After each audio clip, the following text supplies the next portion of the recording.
Olá, graça e paz da parte de Deus e do Senhor Jesus Cristo. Eu sou o pastor Evandro Soares, da Primeira Igreja Presbiteriana Independente de Manaus, e esta é EBD Online, onde nós estamos estudando o tema Jesus o Nazareno, traços biográficos apaixonantes e desafiadores de Jesus de Nazaré. Nós já tratamos de vários temas ou subtemas do tema Jesus o Nazareno. E hoje nós vamos então finalizar esse nosso estudo com o tema O Seguimento de Jesus, baseados em Mateus, capítulo 16, do versículo 24 até o versículo 26, diz assim: Então disse Jesus a seus discípulos: Se alguém quer vir após mim, a si mesmo se negue, tome a sua cruz e siga-me. Porquanto quem quiser salvar a sua vida, perdê-la-á. E quem perder a vida por minha causa, achá-la-á. Pois que aproveitará o homem se ganhar o mundo inteiro e perder a sua alma? O que dará o homem em troca da sua alma? Nós então queremos trabalhar o tema, o seguimento de Jesus. Porque entendemos que, após sermos apresentados a esse Jesus tão fascinante, tão sublime, não há como não segui-lo. Não há como não viver o seguimento de Jesus. E nós então queremos começar com uma citação do grande teólogo latino-americano Leonardo Boff, que dizia assim, abre aspas, seguir a Jesus é prosseguir sua obra, perseguir sua causa e conseguir sua plenitude. Fecha aspas. Que coisa maravilhosa. De fato, seguir a Jesus é prosseguir a sua obra, é perseguir a sua causa, é conseguir a sua plenitude. O seguimento de Jesus se constitui, então, no grande desafio de todos que foram apresentados a esta figura tão sublime, tão excelsa, de todos aqueles que foram cativados por esse grande amor que é a pessoa de Jesus. A comunidade cristã também tem diante de si esse desafio do seguimento de Jesus sem cair nas amarras da religião institucional que foi tão criticada por Jesus. Temos diante de nós uma figura tão sublime e singular que seguir os seus passos é sim uma consequência natural de quem foi cativada por sua pessoa. Os evangelhos nos apresentam em diversas passagens Jesus convidando ou desafiando as pessoas a serem seus seguidores. O seguimento de Jesus, tanto no primeiro século como hoje em dia, século XXI, tornou-se o maior desafio de homens e mulheres que foram apresentados à sua pessoa e aos seus ensinamentos. O discipulado, que é um outro termo para o seguimento de Jesus, é baseado naquilo que Jesus viveu e ensinou e na interpretação que os cristãos e a igreja deram a tudo isso. Nós vimos ao longo desse estudo acerca da figura de Jesus segundo os evangelhos. Porém, é inegável que esta foi uma interpretação da figura de Jesus dentre muitas outras que têm sido feitas ao longo da história. Há um autor chamado Brian McLaren, no livro Uma Ortodoxia Generosa, onde ele diz que na sua história ele foi apresentado a pelo menos 7 tipos de Jesus. E aí ele nomeia o Jesus protestante conservador, o Jesus pentecostal carismático, o Jesus católico romano, o Jesus ortodoxo oriental, o Jesus protestante liberal, o anabatista e o Jesus dos oprimidos. São muitas as visões acerca de Jesus que se multiplicam no meio cristão e eclesiástico. Daí que o resgate da figura de Jesus e o consequente discipulado deve ser extremamente bíblico, para honrar a fé apostólica que foi herdada dos primeiros seguidores dele e conservada pela igreja através das Escrituras Sagradas, sobretudo do Novo Testamento. É a partir do testemunho apostólico que nós devemos vislumbrar o seguimento de Jesus. Aqui vale lembrar então o princípio da reforma do século XVI, o sola scriptura. Sim, porque se queremos ser seguidores de Jesus, nós temos que basear o nosso seguimento nas Escrituras, naquilo que a Bíblia diz acerca de Jesus, acerca dos seus ensinamentos, e confrontar com a nossa vida, para que nós possamos verdadeiramente conformar a nossa vida à vida de Jesus, ao seguimento de Jesus. Isso é discipulado. Daí então que a grande questão que se coloca para nós é: o que podemos aprender do seguimento de Jesus? Ou o que significa seguir a Jesus e viver segundo os seus passos? O que significa ser um seguidor de Jesus? E aí, pelo menos 5 questões nós queremos trabalhar hoje à luz da palavra. Primeiro, ser um seguidor de Jesus é crer no Deus do amor. 1 de João 4:8 diz: porque Deus é amor. Que coisa maravilhosa! Jesus nos apresentou o Deus do amor. A boa nova do Evangelho diz respeito ao fato de que Deus ama a humanidade e entregou o seu Filho para morrer na cruz do Calvário por nós, como demonstração, como prova maior, irrefutável do seu grande amor. Paulo diz isso lá em Romanos capítulo 5, versículo 8. Pois Deus prova o seu amor para conosco pelo fato de Cristo morrido por nós, sendo nós ainda pecadores. Portanto, seguir a Jesus implica em crer nesse Deus que nos ama, nesse Deus que nos perdoa, nesse Deus que usa de misericórdia para com todos. É esse o Deus que Jesus apresenta nos evangelhos. É esse o Deus que Jesus nos convida a crer. Ser seguidor de Jesus é crer, é confiar nesse Deus que nos ama com amor eterno. Esse Deus da graça, do perdão e da misericórdia. Isso não pode ser tão somente um modismo teológico, onde hoje em dia há muitos pregadores que falam, que enfatizam o amor de Deus. Mas o amor de Deus não pode ser tão somente um modismo teológico. O amor de Deus há de ser o atributo essencial que nós devemos crer e viver até as suas últimas consequências.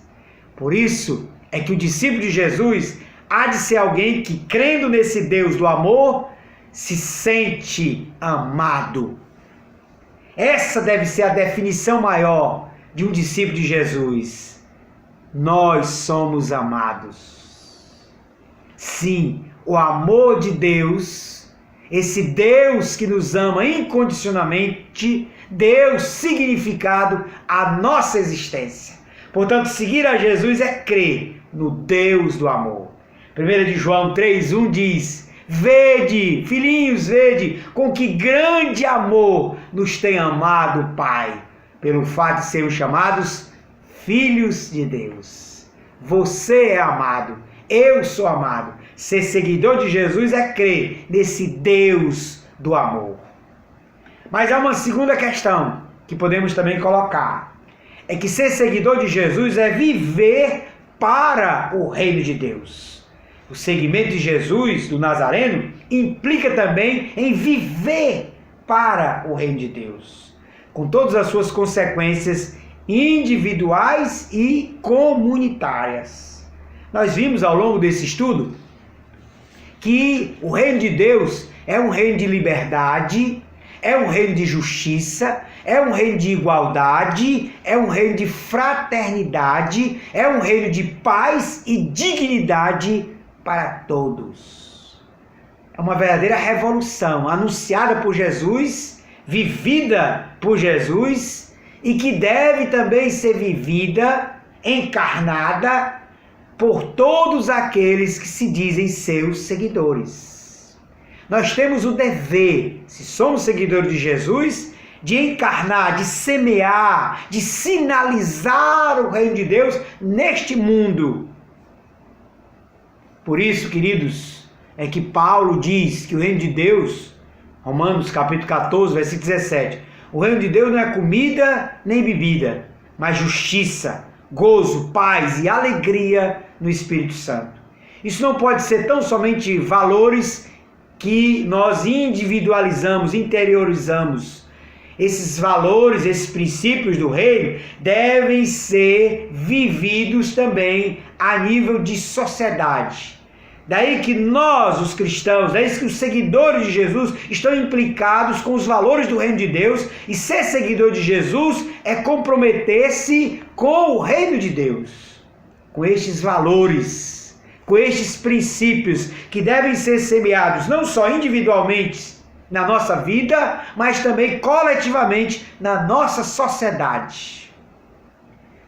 Daqui eu lembro de um grande pensador cristão, evangélico brasileiro, saudoso bispo Dom Robson Cavalcante, anglicano, escreveu muitos livros acerca disso, mas num deles, o título é A Utopia Possível, lançado pela editora Ultimato, ele fazia então um alerta para a igreja evangélica relacionando com a questão do reino de Deus. Ele dizia assim, abre aspas, a igreja evangélica brasileira, anestesiada pela alienação, pelo medo, pela acomodação, pelos privilégios, pela teologia caipira norte-americana que nos afoga, parece ter perdido a visão do reino de Deus e da sua responsabilidade em sua implantação.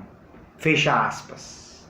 Será que perdemos a visão do reino de Deus?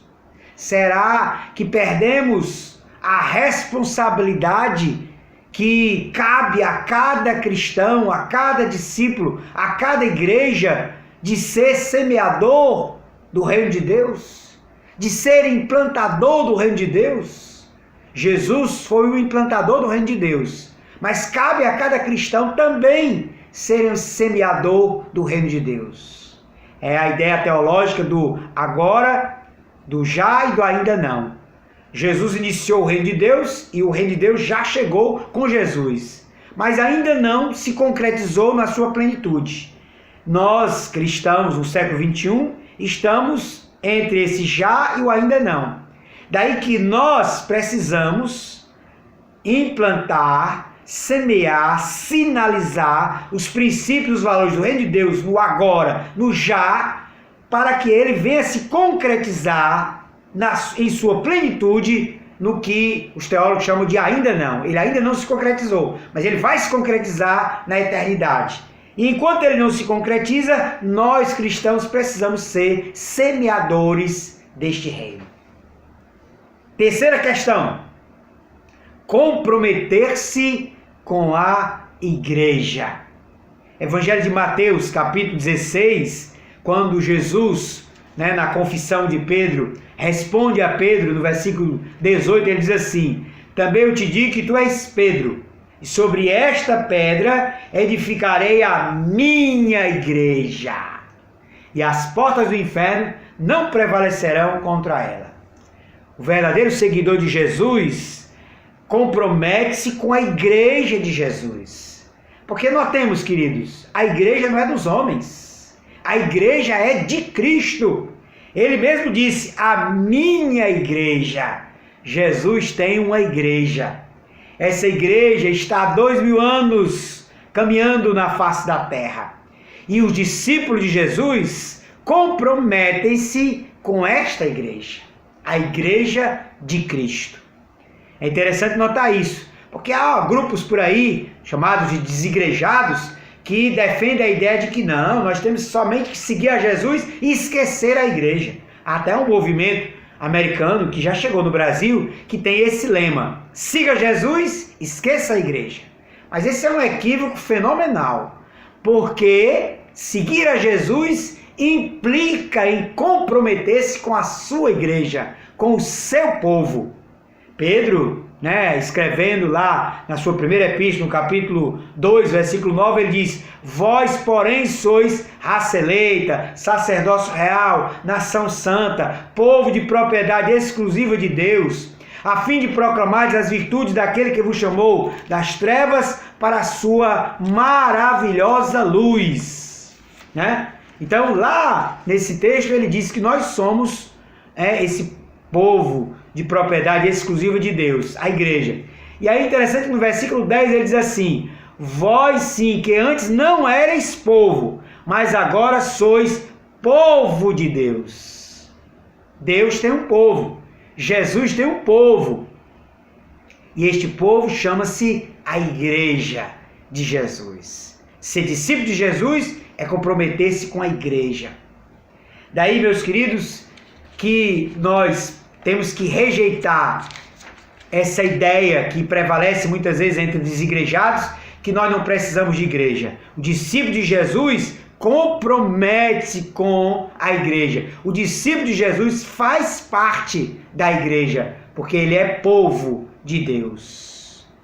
Daí que nós até podemos compreender que há muitas pessoas feridas, magoadas, ressentidas, porque na sua caminhada cristã foram feridas pela igreja, por alguma comunidade cristã, por pastores, por líderes, por membros. Mas essa compreensão que nós devemos ter para com essas pessoas não deve tirá-las de uma comunidade cristã, não deve eximi-las de estar comprometidas com a igreja. Sim, porque a cura para essas feridas, mágoas, ressentimentos, deve se dar na comunhão dos santos.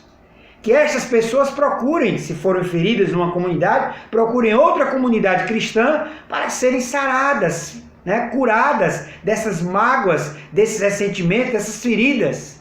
Porque igreja ou discípulo de Jesus é ser igreja, é comprometer-se com a igreja. O salmista, no Salmo 133, celebrava a comunhão dos santos. Oh, quão bom e quão suave é que os irmãos vivam em união. E o credo apostólico declara: creio na comunhão dos santos.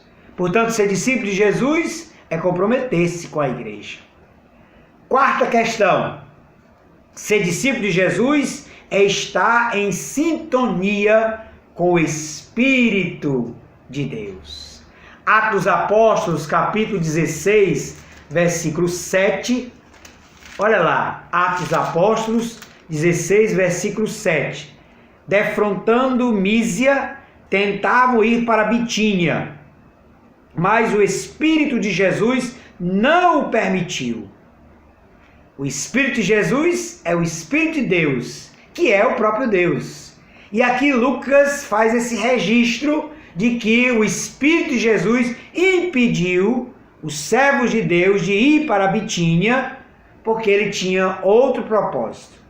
Mas aqui mostra esse texto que os apóstolos, que os missionários estavam em sintonia com o Espírito de Deus, com o Espírito de Jesus. Daí que ser discípulo de Jesus é também se abrir a essa dimensão da espiritualidade, de estar em sintonia com o Espírito Santo de Deus. Sim, porque o vicário de Cristo aqui na terra não é o Papa, mas é o Espírito Santo. Daí que o discípulo de Jesus é alguém que está em sintonia com o Espírito Santo de Deus. Todo seguidor de Jesus deve se abrir a uma vida espiritual em sintonia com o Espírito de Jesus. Infelizmente, há muitos cristãos hoje em dia que negligenciam essa relação com o Espírito a tal ponto dele ser esquecido ou mesmo negado na vida de muitas igrejas por aí. Algumas, com medo da ênfase pentecostal, negam ou se limitam a falar pouquíssimo do Espírito Santo. Há outros que dão uma ênfase, mas muitas vezes caem no chamado misticismo. Mas cristãos, seguidores de Jesus, que querem ser bíblicos, precisam estar em sintonia com o Espírito Santo de Deus. Precisam estar em sintonia e desenvolver os dons do Espírito e desenvolver o fruto do Espírito. Sim, Gálatas, no capítulo 5, versículos 22 e 23, nos fala acerca do fruto do Espírito. E há outros textos que nos falam acerca dos dons do Espírito. Mas todo cristão, todo seguidor de Jesus, precisa sim estar em sintonia com o Espírito de Jesus, de tal modo que ele nos guie, que ele nos oriente, que ele nos revele cada vez mais a sua vontade, seja individualmente, seja coletivamente. Quinta questão: ser discípulo de Jesus, estar no seguimento de Jesus, é cumprir a missão integralmente. Mateus capítulo 28, Jesus deixou-nos uma missão. Ele disse: ide por todas as nações, fazei discípulos, pregai, batizando-os em nome do Pai, do Filho e do Espírito Santo, ensinando-os a guardar todas as coisas que eu vos tenho ensinado, e eis que estou convosco todos os dias até a consumação dos séculos. Esta é a missão que Jesus confiou aos discípulos, que Jesus confiou aos seus seguidores. Portanto, ser seguidor de Jesus é cumprir, é se esforçar em cumprir esta missão que foi dada a cada um de nós. E aí há teólogos que dizem que a grande comissão, esse texto lá de Mateus capítulo 28, hoje se tornou a grande omissão, porque a grande maioria dos cristãos são omissos em relação a essa missão, a essa tarefa que Cristo confiou a cada um de nós. Convém lembrar que não há um plano B, que só há este plano para alcançar o mundo, o plano de anunciar o Evangelho, o plano de fazer discípulo de todas as nações, o plano de batizar em nome do Pai, do Filho e do Espírito Santo, o plano de cumprir a missão integralmente. Isso cabe a todo discípulo de Jesus.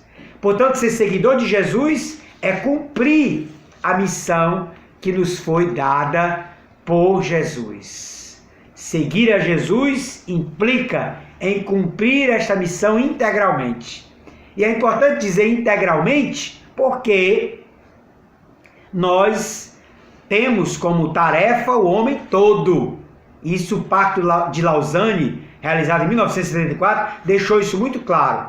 É pregar o Evangelho todo para o homem todo e a todas as nações. Então, nós não podemos pregar um Evangelho fracionado, um Evangelho mínimo. Nós temos que pregar o Evangelho todo, para o homem todo, corpo, alma e espírito, e para todas as nações, para todo o mundo. Então, meus queridos, isso significa que a missão não se limita ao anúncio, mas sobretudo à vivência de uma fé integral, que contempla todo o Evangelho, o homem todo e todo o mundo. É isso. Nós podemos então concluir esse estudo afirmando que o seguimento do Nazareno é o projeto de vida mais fascinante que o ser humano pode abraçar. Seguir a Jesus deve nos implicar com o Deus do amor, com o seu reino de justiça, com o Espírito Santo de Deus e com a comunhão dos santos, bem como deve nos levar a cumprir a missão que nos foi confiada. Que Deus abençoe a todos, que verdadeiramente nós possamos viver o Evangelho, que nós possamos ser seguidores de Jesus, que nós possamos ser discípulos de Jesus. Ser discípulo de Jesus é tudo isso e muito mais. Mas nós queremos então finalizar esse estudo dizendo que esse estudo está na descrição aí do vídeo escrito, você pode baixar e não esqueça de dar o seu joinha, o seu like nesse vídeo, para que ele possa ser mais e mais propagado. Que Deus abençoe grandemente a todos aqueles que estudaram esse tema e até mais, em o nome de Jesus, que Deus abençoe. Amém.